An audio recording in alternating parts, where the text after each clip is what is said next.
Hi students, आज हम wave optics का जो YDAC है, इंटरफेरेंस होता है, उसके रिलेटेड एक इम्पोर्टेंट क्वेश्चन को डिस्कस करते हैं जो CBSE एग्जाम में आपका आया हुआ है 2014 में, राइट। तो ये क्या बोलता है, देखो ये बोलता है two monochromatic waves emanating from two coherent sources have the displacement respectively। तो दो वेव का जो है ना, उनका डिस्प्लेसमेंट दे दिया तुम्हें। तो हमें क्या बोल रहा है कि ये जब इंटरफेरेंस करेगा तो इसमें हमें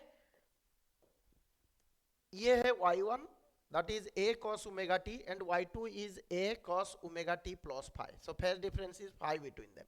तो आफ्टर इंटरफेरेंस ये जो प्रिंसिपल ऑफ सुपरपोजिशन यूज करके हमें बताना है कि जो मैक्सिमम इसका जो इंटेंसिटी होगा at the point of interference ये होगा 4i0 cos square phi by 2, right. और जबकि i0 है a स्क्वायर, ये करना है। और दूसरा कंडीशंस निकालना है for constructive and destructive interference. तो ये होता क्या है, तो पहले देखो हमने जो पढ़ा हुआ है प्रिंसिपल ऑफ सुपरपोजिशन, हमने ये पढ़ा हुआ है।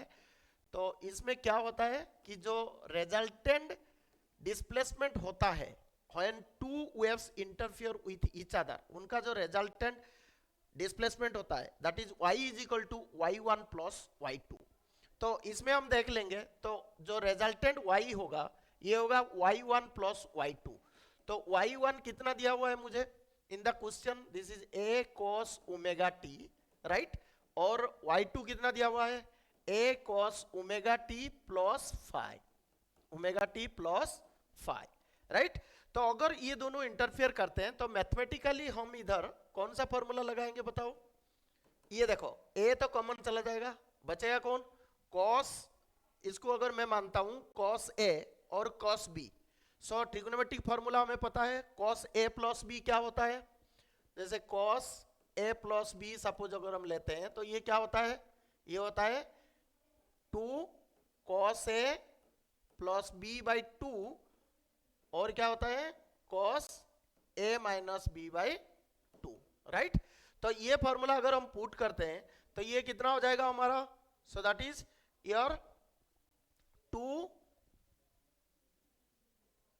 cos a plus b by 2, so omega t plus phi by 2, so that is omega t 2 omega t, so I can write directly omega t plus phi by 2, right. और दूसरा term क्या होगा cos a minus b by 2, so omega T minus omega T cut हो गया minus five by 2। सो आपको पता है cos minus theta is equal to cos theta होता है। So finally we get the resultant displacement जो होगा ये होगा 2a cos omega t plus five by 2 and cos 5 by 2, right.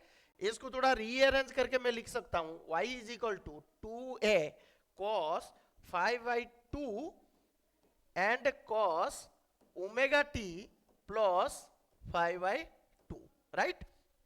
तो अब इसमें देखो, इसमें ये वाले जो टर्म्स है इसको मैं ऐसे कंपेयर कर सकता हूं a cos omega t plus 5 करके, राइट।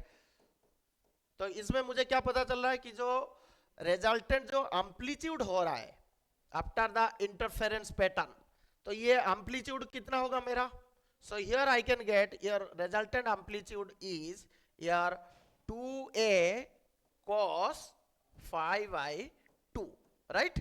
तो जब मुझे एम्पलीट्यूड मिल गया तो रिजल्टेंट इंटेंसिटी कितना होगा ना, इंटेंसिटी आपको पता है k a स्क्वायर होता है, राइट, k a स्क्वायर। तो इधर में k a स्क्वायर करने से इसका स्क्वायर क्या हो जाएगा 4a square cos square 5 by 2, right. अब इसको देखो, जो ऑलरेडी क्वेश्चन में दिया हुआ है जो i0 होता है वो a स्क्वायर होता है, a स्क्वायर मतलब वो प्रोपोर्शनल है, तो you can write that is a constant multiplied.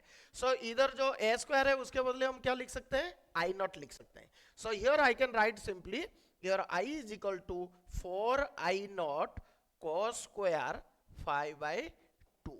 तो आपका ये फर्स्ट पार्ट जो है ये प्रूफ हो गया, राइट।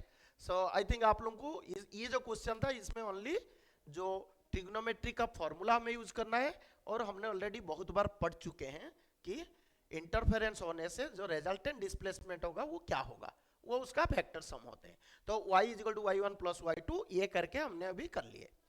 जो सेकंड पार्ट इसका है, सेकंड पार्ट बोलता है कि इसका कंडीशंस बताओ कि कंस्ट्रक्टिव और डिस्ट्रक्टिव इंटरफेरेंस होगा। तो इसमें आपको पता है कंस्ट्रक्टिव इंटरफेरेंस का मतलब क्या है ना, इंटेंसिटी आपका मैक्सिमम होना है, और डिस्ट्रक्टिव में क्या है, जो इंटेंसिटी होगा वो आपका मिनिमम होना है। तो आप इधर देखो, जो इंटेंसिटी वो किसके ऊपर डिपेंड हो रहा है, इधर इधर cos थीटा के ऊपर हो रहा है। तो अभी मैं फर्स्ट पॉइंट लिखता हूं कि कंस्ट्रक्टिव के लिए क्या होगा, राइट। तो आपको ऑलरेडी पता है कंस्ट्रक्टिव के लिए क्या होता है, आई मैक्सिमम होगा। तो आई मैक्सिमम कब होगा, जब cos π/2 मैक्सिमम होगा। तो cos π/2 मैक्सिमम कब होता है, तो cos थीटा आपको पता है, cos थीटा क्या होता है, मैक्सिमम कब होता है, जब जो फेज डिफरेंस है उसको अगर हम लेते हैं, जैसे 0 डिग्री होता है, ठीक है, 2 पाई होता है, 4 पाई होता है, ऐसे करके ये चलता है। तो 0, 2 पाई, 4 पाई ऐसे करके होता है। अगर मैं इसको बताता हूं कि पाथ डिफरेंस को मुझे रिलेट करना है, तो आपको पता है जो डेल्टा एक्स होता है पाथ डिफरेंस, ये आपका ऑलरेडी पता है। देखो ये जैसे एक वेव है, सपोज ये एक वेव है, तो ये पाथ डिफरेंस कितना होता है, लैम्बडा होता है, और ये फेज डिफरेंस कितना होता है, 2 पाई होता है। मतलब जो 2 पाई है वो इक्विवेलेंट टू लैम्बडा होता है। तो इधर मैं इसको लिख सकता हूँ एन लैम्बडा, जब एन का वैल्यू क्या क्या हो सकता है, 0, 1, 2 ऐसे करके हो सकते हैं। So this is the condition for the constructive interference. अभी हम बात करते हैं डिस्ट्रक्टिव इंटरफेरेंस के लिए, राइट। तो डिस्ट्रक्टिव इंटरफेरेंस क्या होगा, उसका कंडीशंस। सो डिस्ट्रक्टिव इंटरफेरेंस के लिए आपका, डिस्ट्रक्टिव इंटरफेरेंस के लिए जो ये फाई होता है, ये cos थीटा मतलब -1 होना चाहिए। तो -1 मतलब ये मल्टीपल ऑफ जैसे पाई होगा, और 3 पाई होगा, राइट, 5 पाई होगा, ऐसे करके आपका हो सकता है। तो इसको अभी हम क्या लिख सकते हैं, और जो पाथ डिफरेंस होगा इसको हम क्या लिखेंगे, देखो ये ऑड मल्टीपल ऑफ पाई हो रहा है, मतलब λ/2, तो इसको हम लिख सकते हैं 2n - 1 λ/2, 2n - 1 λ/2। ये ऑड नंबर हो जाएगा, तो जैसे आपके पहले 0 पुट कर दो, 1 पुट कर दो, ऐसे करके ये आपका हो सकता है। 2n + 1 भी आप लिख सकते हो, 2n + 1 λ/2। So these are the conditions for constructive and destructive interference. अब देखो आप अगर कंस्ट्रक्टिव इंटरफेरेंस आप करते हो, तो इसमें जो इंटेंसिटी होगा वो मैक्सिमम होगा, और वो किसके बराबर हो जाएगा, इधर देखो 4I0 के बराबर हो जाएगा। और अगर मिनिमम करते हो तो वो 0 हो जाएगा। इसने पूछा नहीं, बट इस टाइप के क्वेश्चंस आपके एग्जाम में आते हैं, राइट। तो मेरे ख्याल से आप इसको कर पाओगे, ठीक है। Thank you.